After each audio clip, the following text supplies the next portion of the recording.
नमस्कार, आपण आहोत उदगीर तालुक्यातल्या हाळी हंडरगुळी या ठिकाणी. जिल्हा परिषद पंचायत समितीच्या निवडणुका लागलेल्या आहेत. प्रचार हा जोरात सुरू आहे आणि या ठिकाणी वाढवणा सर्कलमधून जिल्हा परिषदेची जी निवडणूक आहे ते भारतीय जनता पार्टीकडून मागचे जे जिल्हा परिषदेचे उपाध्यक्ष आहेत रामभाऊ तिरुके हे या ठिकाणून निवडणूक लढवत आहेत. आपण जाणून घेणार आहोत कसा प्रतिसाद मिळतोय लोकांचा, एकंदरीत काय प्रचार सुरू आहे. एकंदरीत काल प्रचाराचा शुभारंभ वाढवणा बुजुर्ग या ठिकाणी झाला. उदगीरचे सन्माननीय आमदार ज्यांनी उदगीर विधानसभा मतदारसंघात प्रचंड अशी कामं केलेली आहेत, त्यांच्या हस्ते प्रचाराचा नारळ त्या ठिकाणी वाढवून प्रचार शुभारंभ झालेला आहे. आणि काल वाढवणा इथल्या प्रचार शुभारंभाच्या कार्यक्रमासाठी मतदारसंघातील प्रत्येक गावातील नागरिक आणि मतदार मोठ्या संख्येने उपस्थित होते. त्या सर्वांचा उदंड प्रतिसाद बघितल्यानंतर मला विश्वास वाटतो की यावेळेला प्रचंड मताधिक्यानं वाढवणा जिल्हा परिषद मतदारसंघातील सर्व मतदार इथल्या युतीच्या तिन्ही उमेदवारांना प्रचंड मताने विजयी करतील. तुमच्या बाबतीमध्ये एक बघितलं गेलं तर तुम्हाला एक हक्काचा जो मतदारसंघ आहे तो कधी मिळालेला नाही, पण त्या मतदारसंघातल्या जनतेने तुम्हाला चांगला पाठिंबा दिला. तोंडार असेल, वलांडी असेल, चांगल्या मताने त्यावेळेस निवडून दिलं होतं. आणि इथं काय वाटतं? हे बघा, आत्तापर्यंत मी ही चौथी निवडणूक जिल्हा परिषदेची लढतोय. 2007ला जिल्हा परिषदेच्या निवडणुकीसाठी मी सामोरा गेलो. त्यावेळेला थोड्याफार मतांनी लोकमताचा कौल माझ्या विरोधात गेला.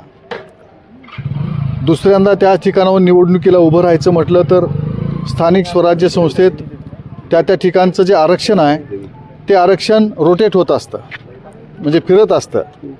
2007ला निवडणूक लढली, थोड्या मतांनी पराभव झाल्यानंतर तिथल्या मतदारसंघात पुन्हा आरक्षण बदलल्यामुळं 2012ला तोंडार जिल्हा परिषद मतदारसंघातून मी निवडणुकीला उभं राहिलो. तोंडार मतदारसंघातल्या नागरिकांनी 3500 मताच्या फरकानं मला विजयी केलं.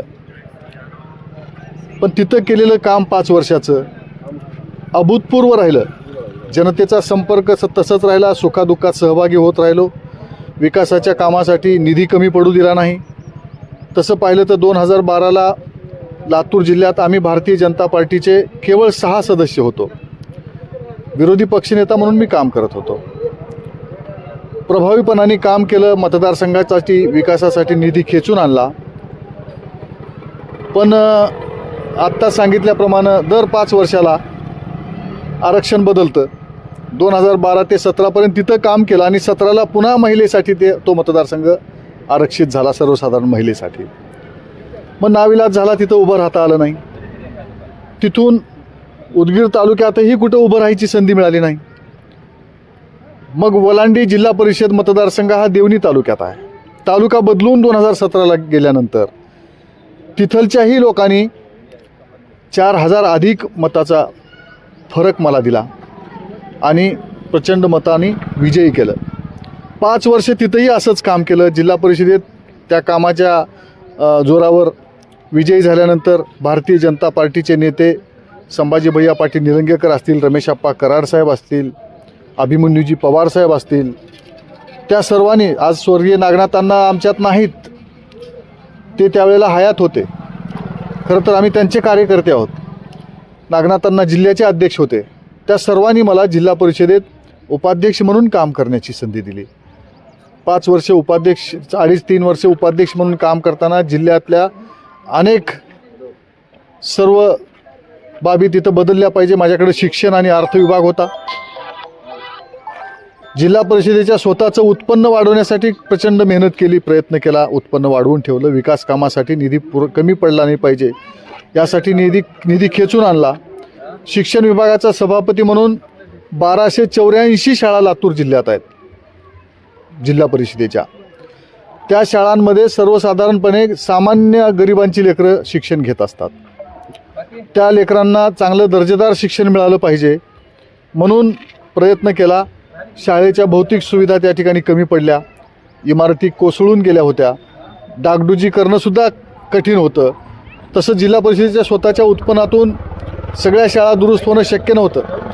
मग महाराष्ट्र शासनाचे जवळपास 30 कोटी रुपये सगळ्या शाळांच्या भौतिक सुधारणेसाठी आणले. 1284 शाळा डिजिटल केल्या. एकंदरीत हा सारा तिथला आमूलाग्र बदल बघितला.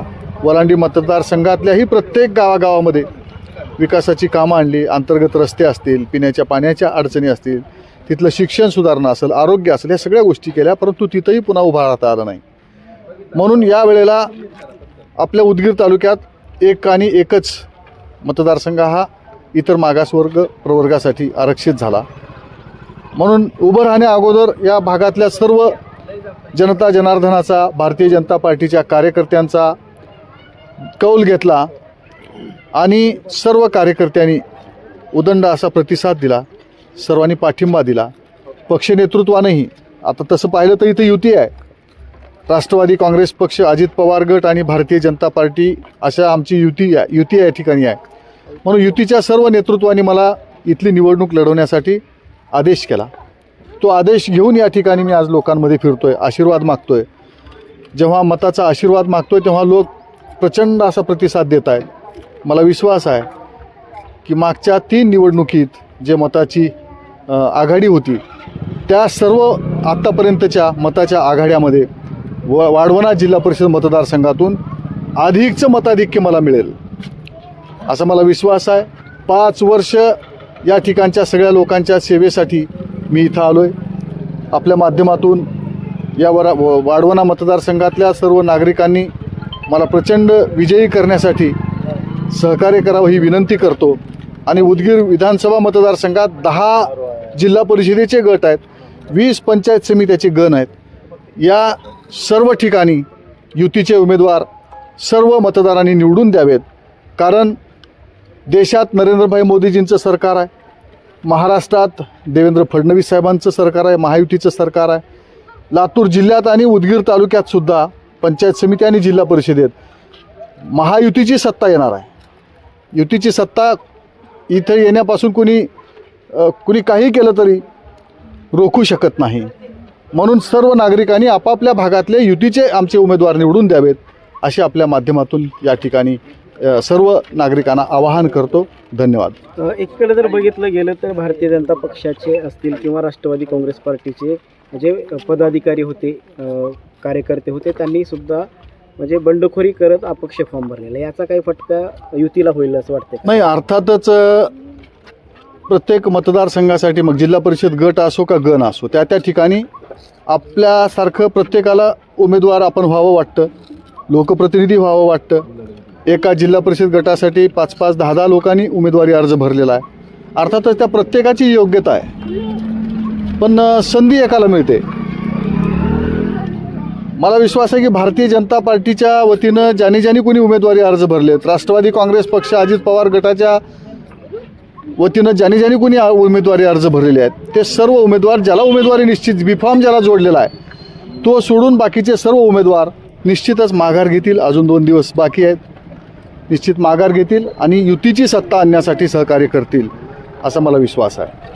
एकंदरीत हे होते रामभाऊ तिरुके. खरं पाहिलं तर जे या मतदारसंघामध्ये फिरत आहेत आणि फिरत असताना इथल्या जनतेचा जो पाठिंबा आहे तो मोठ्या प्रमाणामध्ये यांना मिळतोय असं त्यांचं म्हणणं आहे आणि येणाऱ्या काळात ते निवडून येतील असे ठाम भूमिकाही त्यांची आहे. मी बसवेश्वर डावळे आणि माझ्यासोबत माझे सहकारी सुधाकर नाईक, हाळी हंडरगुळी, उदगीर.